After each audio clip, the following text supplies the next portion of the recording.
గతంలో చూస్తే ఈ సంవత్సరం బక్రీద్‌కి నగరానికి చాలా నందులు, లేగదూడలు, ఆవులు పట్టపగలే వస్తున్నాయి. ముషీరాబాద్ కూడా పట్టపగలే 10 నిమిషాల్లో 4 ట్రక్కులు నేను నిన్న చూడటం జరిగింది. గతంలో నేను 25 ఏళ్ళ నుంచి నేను చూస్తున్నాను. ఇంత దారుణం అనేది ఎప్పుడూ లేదు. ఇదే పరిస్థితులు కొనసాగితే ఇంకొక 4, 5 సంవత్సరాల్లో ఈ భూమి మీద ఆవు అనేది ఉండదు. ఒకవైపు ప్రకృతి వ్యవసాయం గురించి రైతుల అవగాహన సదస్సు చేస్తా ఆవు గొప్పతనాన్ని తెలియజేస్తున్న ఆనందం కన్నా తరిగిపోతున్న గోవుల బాధ ఎక్కువగా ఉంది.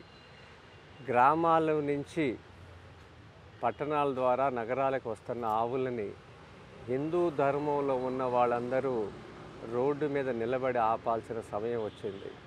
దీంట్లో స్థానికంగా ఉన్న స్వాములు, సంతులు కూడా వాళ్ళ వంతుగా బయటికి రావాలి, ధర్మాన్ని నిలబెట్టాలి. గోవు లేకపోతే ధర్మం లేదు. ఇది ఏదో పండగ చేసుకుంటున్నారు అనుకుంటున్నాము, కానీ గ్రామాలు వల్లకాళ్ళు అయిపోతున్నాయి. దీనికి ఎవరైతే మన ధర్మంలో ఉండి మౌనంగా కూర్చుంటున్నారో వీళ్ళు చేసే దారుణం కన్నా మన హిందువులు చేసే దారుణమే ఎక్కువ. ఇది అందరూ కలిసికట్టుగా రావాలి. స్వాములకు కూడా నగరాల్లో పని ఏంటి అసలు? ధర్మాన్ని నిలబెట్టాలంటే గ్రామంలోనే పని. గ్రామంలో సత్సంగాలు నిరంతరం జరగాలి. ఒకప్పుడు